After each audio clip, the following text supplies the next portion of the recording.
Engine Performance Expo. Joe Castello, Lake Speed, and we are joined for Hidden Horsepower Live by Mr. Billy Godbold. Billy, welcome. How are you? Doing great this morning. How's everything going? I am excited. But I'm especially excited about this because we're going to delve into your career a little bit, talk a little bit about some of the projects. I know you two know each other very, very well. Yep. Nice to meet you. Billy Godbold. Lake Speed, I've seen you on Hidden Horsepower. Oh, yeah. I've seen him everywhere. Are you kidding me? Not just in Horsepower, but in many places. Your vast knowledge, we joke about it a little bit, right? Lake says, like, this guy's launching rockets. Mm-hmm. But in reality, that's kind of something you studied.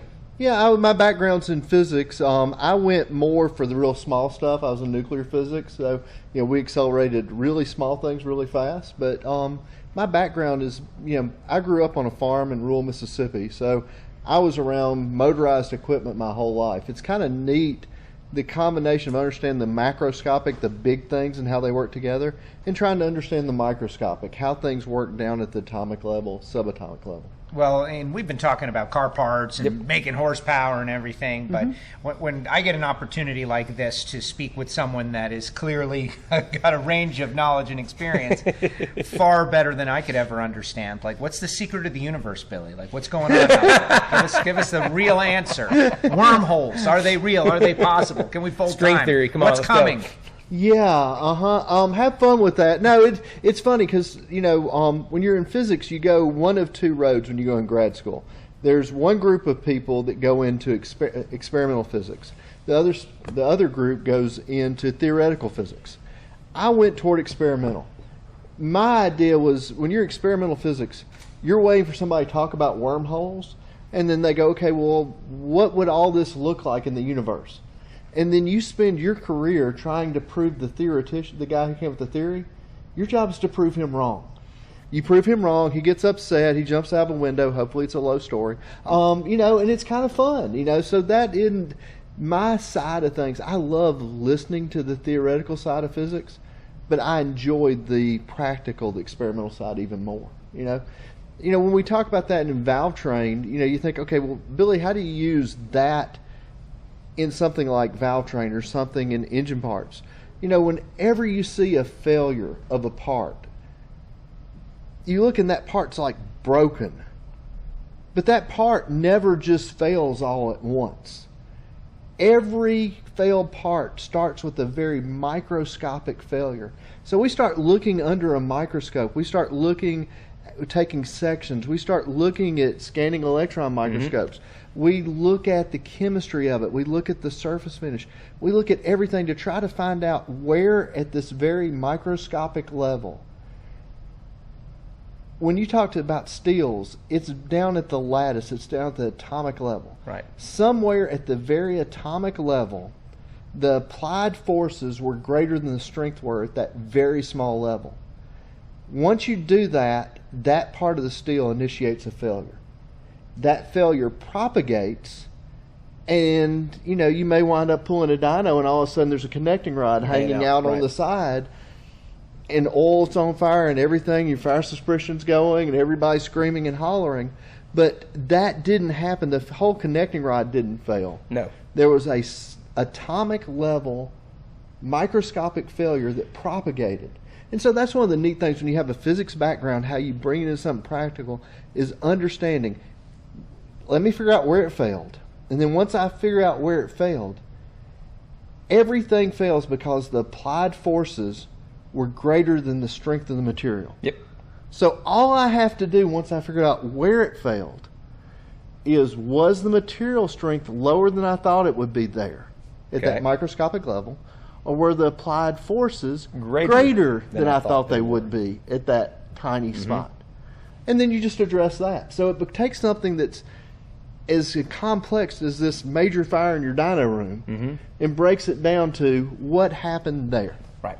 At this microscopic level between this atom and that atom. Right. And so you go, how does a nuclear physicist wind up in race at 25 years in racing?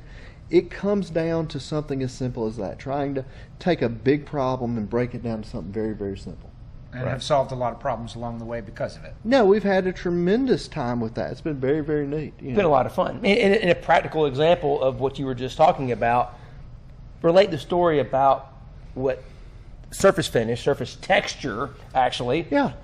How that impacts the choice of steel and that applied load and what causes the failure. No, we talked about this one time. In my position, I get to interact with some very, very cool people. Lake and I actually wind up dealing with a lot of the same cool people for different ways. It's because it's a friend of mine who's a friend of his, and he's over a major, commercial diesel setup. And if you look at over-road trucks, they have to have a 1,000,000-mile warranty. Right. You do the math real quick. It's going 1,800 RPM at 60 miles per hour. That's roughly for a million miles. That's roughly every valve spring opens and closes. Mm-hmm. Every lifter on a cam goes around roughly 1 billion times. That's a lot. That is a lot. And so I've been doing all kinds of material research. I love material research. If I was ever going to be something other than a physicist, I think I'd be. I think I'd go into material sciences. I love metallurgy. So I'm talking to him about these different metals. We're working with carpenter steel. We're coming up with different steels and everything like that. And I'm talking about all the different stuff. And I'm like, well, we had this that was 240 KSI. Then we had this that's 280.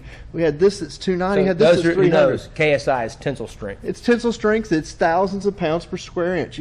Actually, steel. People think steel breaks in compression. It actually always breaks in tension. Elongation. When a valve spring breaks, as you're twisting it like a torsion bar. Mm-hmm. You create a pull somewhere in it.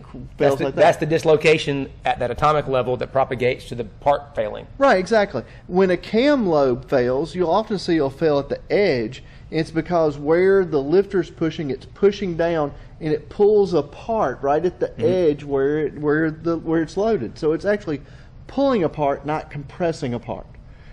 Every failure is usually a tensile failure. So I was talking to him about all these metallurgy. I'm like, well, what materials have you guys been using to make this? And he's like, well, we've been able to make everything twice as good. And I'm like, what? What unobtainium metal do you have? Exactly. Well, you know that you're around 250 KSI, and the best stuff in the world's around 300, 350. The math doesn't work. The math, you can't get to 500. Right. There's no 500 out there. And where he started to talk to me is it made the whole change. It changed us to, instead of looking at improving our materials, it changed us back to looking at our surface engineering. Right. Because he's like, Billy, look at my bearing areas. I used to be 30%.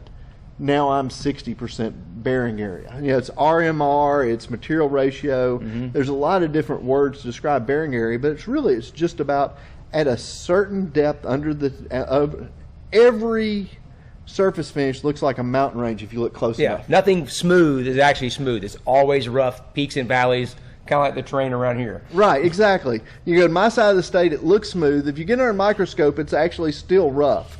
The same thing. If you look at these over here, we got mountains over here. But if you look close enough, every surface is mountainous. And what he was doing was finding ways to make the mountains more like plateaus. Right. Less like peaky, not the Grand Tetons, more like the Appalachians. or the Cumberland Plateau. In between, exactly. So very flat top, and he was able to double the bearing area that his lifters were riding on, and it really changed. This probably was 7, 8, 10 years ago. Yep. It changed the way we looked at camshafts. We went from going total on material technology, and we shifted to surface engineering. We never gave up what we learned on the material side. Right. You just combined it and said, hey, listen, it's way easier to do push-ups on your palms than it is your fingertips. Yeah. Well, it's the whole thing. It's like you when you want to look at things from a scientific point of view, you try to look at how much is there that I can improve. When you're at 30% bearing area and you can go to 90% bearing area, you can make it 3 times better. Which is, if you're at 250 KSI and you can only get to 300 KSI, you're not going to double it. You're not going to make something a whole lot better. So where do you want to put your time? Where do you want to put your resources? Where do you want to focus your money? You focus it on where your best return on investment is. You want something that can really pay you back, and we've had tremendous luck with it. That's when it's nice to know a guy like Mark Marburg. Yeah, well, absolutely. The conversations we've had, the way he's educated me on surface engineering, just a tremendous guy. And his software is so wonderful because it takes the information that a profilometer can gather for you, and it just makes it kind of come alive where you can visibly see it. 'Cause it's great to have the numbers. Like, for us, for piston ring and cylinder finish stuff, we're looking at, RPK, RVK, and RK. You're looking at MR1, MR2, and things like that. The number is a great thing to have. I mean, but when you can see it visually, you can see those mountain ranges and see that it looks like the Grand Tetons, or if it looks like the Cumberland Plateau. That visual part really helps. Right, and he does the best job. From an engineering level, you and I can look at some of those numbers, and we've already got the graphs in our mind of what that number looks like. Yep. But when you bring somebody into your quality program who hasn't seen this their whole life, hadn't been around it, instead of taking a year or two to get them up to speed, what the software we bought from Digital Metrology, it would make graphs, it would make it easy so anybody look at it and go, okay, if it goes outside these bounds, it's bad. Right. And it really makes it where somebody doesn't have to spend 5-10 years of education to try to get up to speed with what we're trying to do. Exactly. And not only that, it helps the picture, helps them understand why we're doing it. Oh yeah, it's the why. If you can understand the why, then everything else begins to make sense. That's one of the things that we've done for years at Comp, trying to work. We have the same guy who's the first guy we had grinding cams is still there today. Really? Yes. Man, Kenny Arundel's. Kenny. I'm employee number like 4,000 something. I think we're like 50,000 somewhere. He's employee like 00001. Kenny Arundel. He's a legend, by the way, in the camshaft industry. People know. Oh, like literally, like if you watched any NASCAR race in the 80s and 90s, and your driver won that race, the chances that Kenny ground that camshaft are like nearly 100%. Right. It's way over 95%. It's like, but I like Mark Martin. Okay. I was rusty. Okay. DW. Yeah, Dale. Kelly Yarborough going 200 at Daytona for qualifying. Still had the camshaft. Yeah. There there's all kinds of stuff from that. So being around people have that, but I guess where I was coming from is, we do this stuff to try to, one of the things, the reason we try to do the graphic side of it, that we're trying to explain it, is when the guy's grinding the cam and the guy's checking in a QC, it's not enough for me and you to know what's going on, or me, you, and Mark to know what's going on. Right. But trying to show it throughout, so our sales guys know what we're doing, our guys at the grinder know what we're doing, the guys in quality know what we're doing, and we know why we're doing it. Right. And it really helps everybody get on the same page and know it's important. Right. So it's neat, and we see it throughout one of the neat things about being in performance and racing is you don't have a lot of people who are accidentally there. In some industries you go and the guy that's doing packaging, well, he just needed a job to do packaging. Right. The guy who's working in QC, well, he just needed a job. Most of the people who come in our door and who've been around for years, they love what we're doing. So it's so easy to get them excited about it. Like, here's what we're doing, here's why we're doing it, here's why it matters. Yep. They get it, the light bulb's on, and then they're passionate about it. Then you're walking through the place and they grab you and say, hey, look at this. What do you think about this? Could we do this? Could we make it better? Right. And I mean, like one of the guys who runs one of the big finishing machines, he comes up to me all the time and he has great ideas. So we have it, there's not just a one person pushing, there's a whole team effort trying to make things better every day. That's cool. Yeah, Jackson's amazing. If you ever get in touch with him, man, he looks at every camshaft that comes out, he's looking at it and he's like, hey, what do you think about this? It's awesome. Talk about this for a minute. I know, Joe, I tried not to steal this and just ran off the rails, but we did anyway. I have the best seat in the house. You guys think you got something good going on. I do too. We got a question or two. Yeah. Keep them coming. But what were you going to say? Yeah. Talk for a minute about the MSC process and what that is and why it's so important, because it does kind of relate to what we were talking about here. It's all about, if we started with the whole thing that we talked about, microscopic going to macroscopic, the MSE is something that goes from the very beginning. A lot of people think that when we did our MSE, that's just a polishing. Right. It's a polished camshaft. Well, because it looks polished, right? It goes from Right. normal metal finish to something that looks more like this, just shiny and looks it's a good. shiny camshaft, and people go, okay. I mean, what's funny? We put the MSE in, and I got these calls. I got like 4 the first week. They're like, "Hey, Billy, I got one of your trade show camshafts." So in the trade show, what we do is often we go and take a diamond belt, go over to the lobes, make it shiny. So it took a great picture, right? Mm-hmm. People would go, "Oh, I got a polished trade show cam." But really, what we were doing is very much like we were talking about from what Mark was doing. The MSC started with the grinding wheel we used. Mm-hmm. So we worked with the grinding wheel manufacturers, worked with the cam grinders to try to get even the dressing wheel. Mm-hmm. How did we dress the contour into the wheel? Mm-hmm. What was the finish of the lobe? And then grinding that finish, and then afterwards you go in and you polish the tips up. Right. But it's very much like if somebody was going to buy, I'm not a big baseball guy, but if somebody was going to go out here and say, "Hey, we need to build a MLB baseball field out here in East Tennessee." Okay. You wouldn't start with the finishing mower. Out here, you'd start with dynamite. Right. And you have to blow this rock out of here. Right. Then you bring bulldozers in. Then you bring graders in. Then you bring dirt in, and you do all this. Then somebody plant the grass. Now, before it got on TV and they showed something, somebody would be out there with a finishing mower making that beautiful grass to look just great. But the mowing the grass doesn't make the baseball field. It's the end on the baseball field. Right. Very much the MSE, the polishing isn't the MSE. The polishing is the last step in the MSE. Right. Of creating that surface finish, that texture that can hold oil, support the load, and basically but those two things. But without the right grinding, just like in a honing where you have to have a certain, first rock and second rock before you put that last rock in it, the grinding wheel is just as important for creating the mountain range that you're going to mow. We've got to create the grass before we mow the grass. Right. And if you don't have a nice field of grass, you can't mow it right. It's a process. If you polish an inferior camshaft with our MSC process, you go through the last step. If you put a bad cam in there, it comes out looking double bad. It doesn't hide imperfections. It'll actually bring them up. That's kind of cool. Yeah, it doesn't make a bad part look good. Doesn't hide anything. No, it actually, it's like these lights under here. I can see every speck in my glasses under light. People talk about like car finishes. I'm not a car show guy, but like they'll tell you, okay, that's a 12-foot finish. And you're like, 12-foot finish? Yeah, if you stand 12 feet from it, it looks pretty good. Yeah. Like on my car, mine's about 4 miles. From 4 miles away, my car looks really, really good.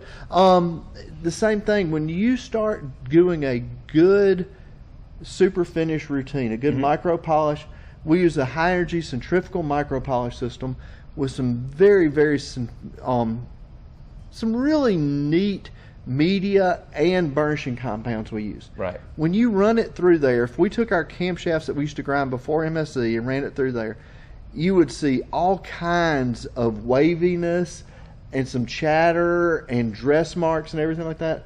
To do this finish, you had to have a better deal.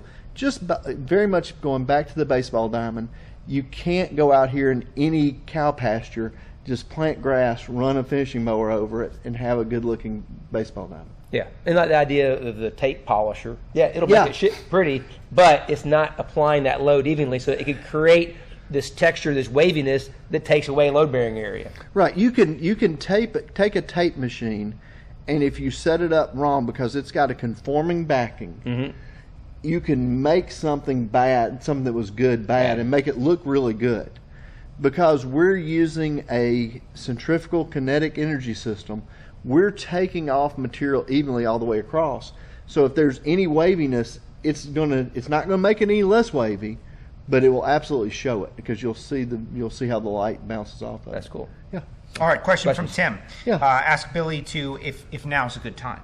As Tim says, thank you, Tim, for your courtesy out there. Ask Billy to expand on compression ratio and intake valve closing.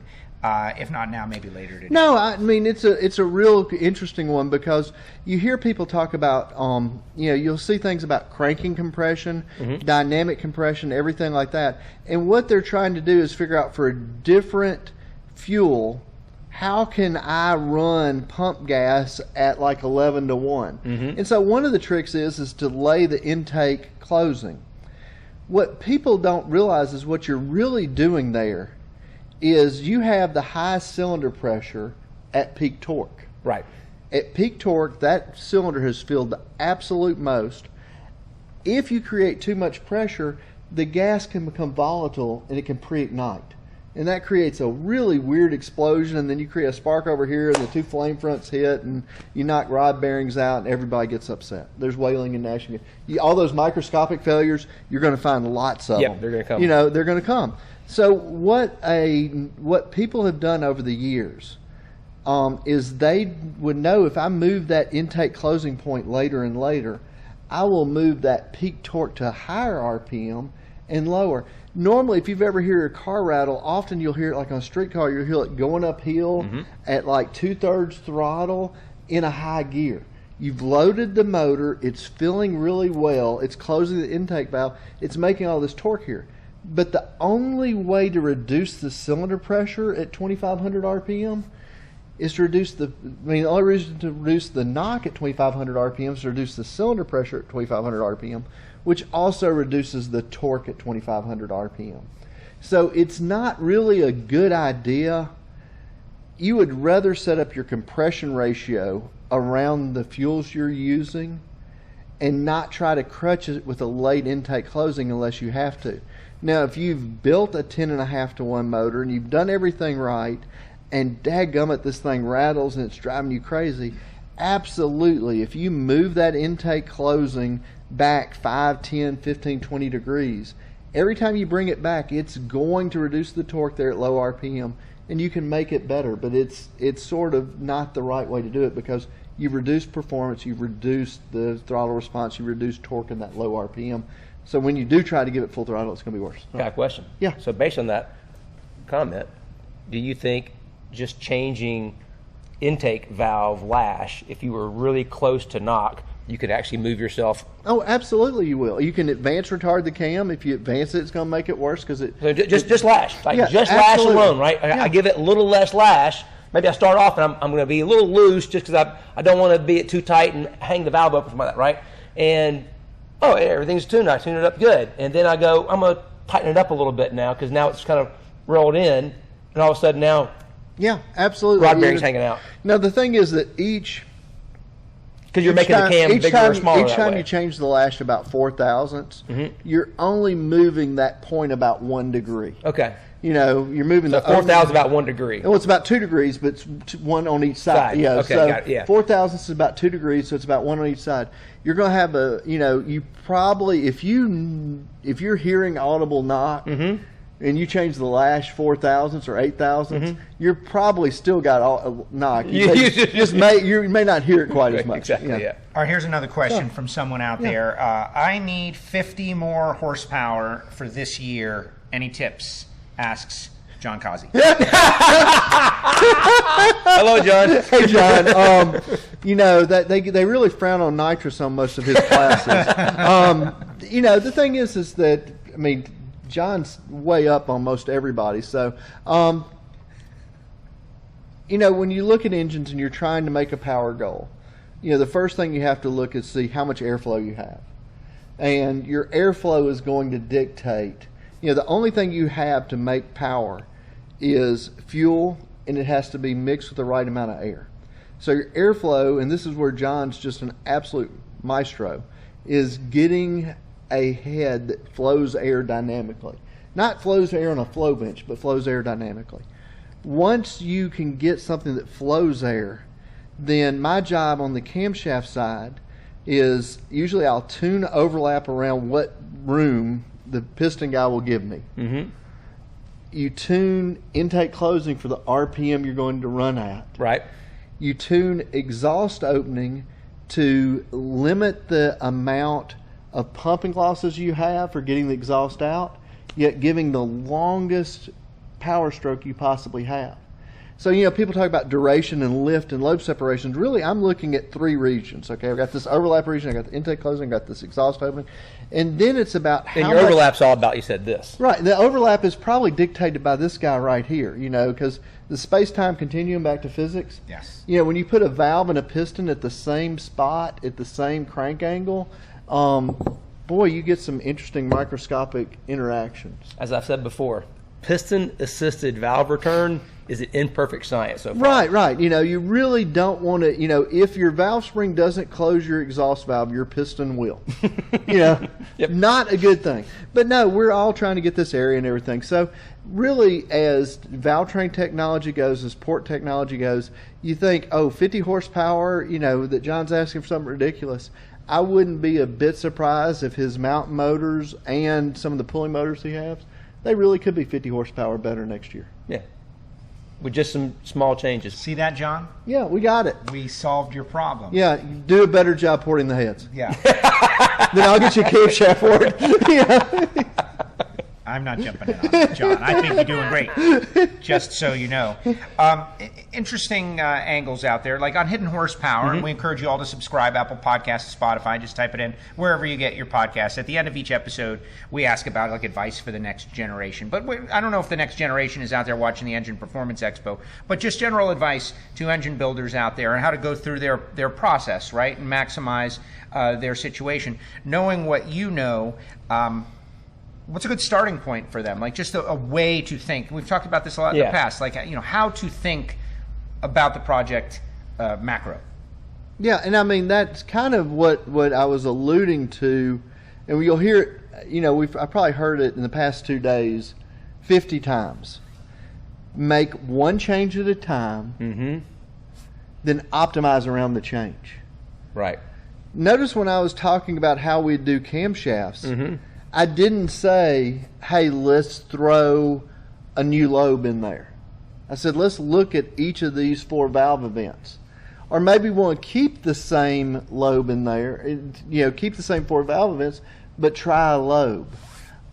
You see somebody go and change the intake duration, exhaust duration, the lobe separation, everything like that, and they try this new trick cam all at once, or this new trick piston all at once, and they take or this new valve spring or this new push rod, and they try a lot of changes at once, and they just get totally lost. But even if you just make one change, say you try a new valve spring, it may be down on power. But you have to go in there and figure out, okay, it's not down on power probably for friction on the valve spring, it's down on power because the valve moves some way differently. So if it's a lighter spring, maybe the cam's it's not deflecting as much. It's acting bigger than it needs to be. So you may have to go in there, okay, if it's acting bigger, well, I can put that 4,000 slash in it and make it act 2 degrees smaller. That might get a little bit better. So you're always constantly trying to figure out, after I'm going to make one change at a time, I'm going to re-optimize. Right. If it gets way better, I'm going to doubt it. Exactly. If it gets a little worse, I'm going to re-optimize this and make sure that I learn something. When somebody just changes the lobe separation on a cam, if he goes from 115 to 113, he's changed all 4 events. He's changed the overlap. He's done a lot of different things. 2 of these things may have been worse. One of these things may have been the same, and one of these might have been better. He has no idea what he really did. Yeah. If you can change one valve at a time, if you can change one part at a time, if you can change one tuning aspect, re-optimize and go back through it. And I think that's the biggest thing. Don't be a parts thrower. Realize that these are very much intricate systems. They're all working together, and really evaluate it most. The other thing is just really looking at these motors want to talk to you. Yes. They do talk to you. They do talk to you. If you talk to most of your guys who run NASCAR engine programs today, they started their career in teardown. The reason they started their career in teardown is their boss saw something that looked really good about them. They didn't stick them in teardown for punishment. They stuck them in teardown so they could see how these engines come off the racetrack and really look at them and lay them out and have all the interesting stuff. like the guy at the shop saying, "Hey, look at this, Billy." Right. You know, Spinny would be like, "Hey, look at this." You know, you get that type of setup. So look over your engine, look over the parts, watch what's going on, be a student of your engine.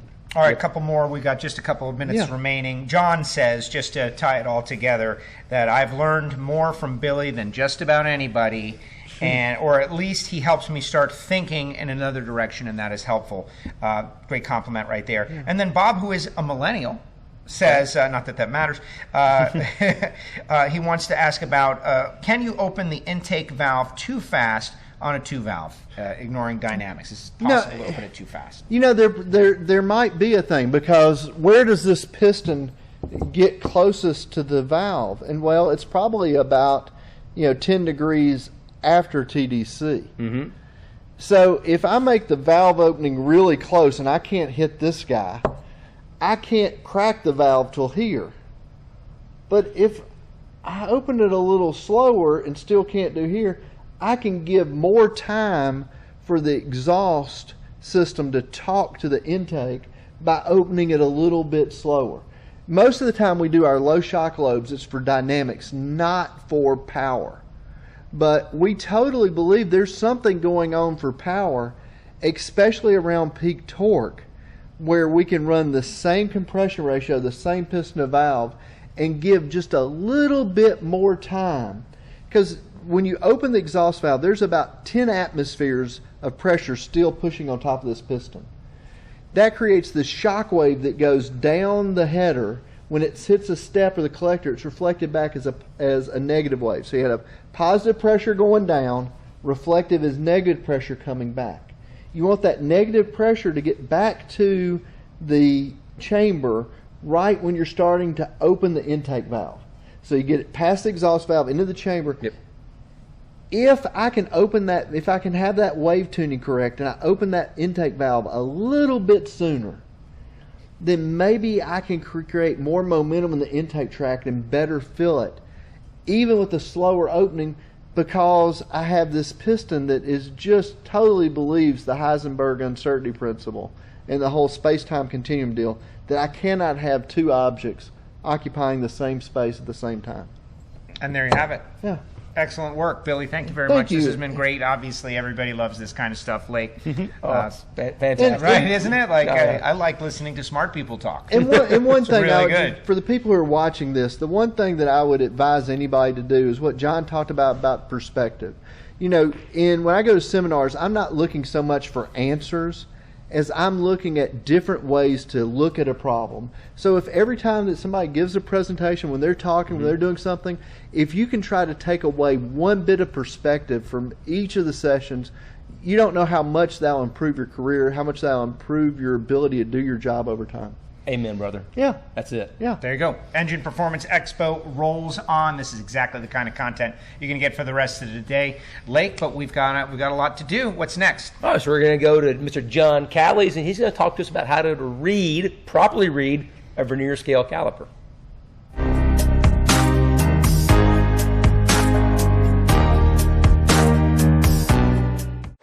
Hi, I'm John Callies with Morel Lifters, and we're going to give you some tech tips today.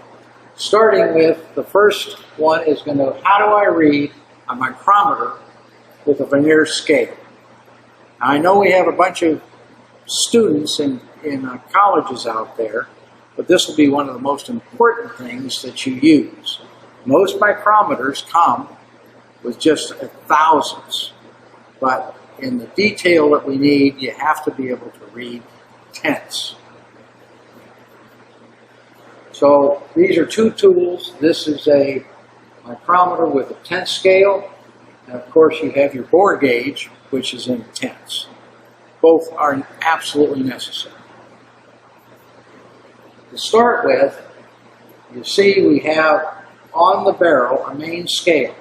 And you see these numbers 1, 2, 3, 4, 5, 6, 7, and 8. Each one of those is 100 thousandths. So on the barrel, one turn is 25 thousandths. So each one of these small ticks is 25, 50, 75, 100, 125, etc., etc. And the third thing is the Vernier scale. So you have 1 through 9, and these are tenths. So 0, 1/10, 2/10, 3/10, up through 9/10. So let's look at the reading. Now, before we do the reading, I want to show you that this is a feel that you acquire, because it's not a C-clamp, and you will get with experience. And when I was younger, we used to clown around and have a shaft, and we'd have a bunch of guys measuring it, and where should it be. If I have a customer, and let's say he's been in business 40 years, and he says, I'm measuring this part at this, I don't question him. This guy's been around, knows what he's doing, working on a Vernier caliper. It'll match what we're doing with air gauging, but this is an affordable part that you should have in your arsenal. All right, so let's get back to reading. We got our feel done, and right now we have 800 thousandths is the big one. That's right here. Then on the barrel, you see there's 17. You have a 1 tick showing, which is 25. Then we have 17, which is here. Now on the Vernier scale, we want to line up which line on the barrel matches the 10th line. So you see here 2 tenths. So there's our 2 tenths. You add it together. This is 0.8422. Now, you can go on our website, get tech information, come down, how to read a micrometer with a Vernier scale, and download it. You have the information. Anyway, I know we kind of went through it quick, but you can go and see it and go through it at your extent. I'm just telling you, this is important. What a day, what a day, what a day. Yeah, my brain is swollen. I've learned so much today. They told us, don't start cars. We are not going to listen.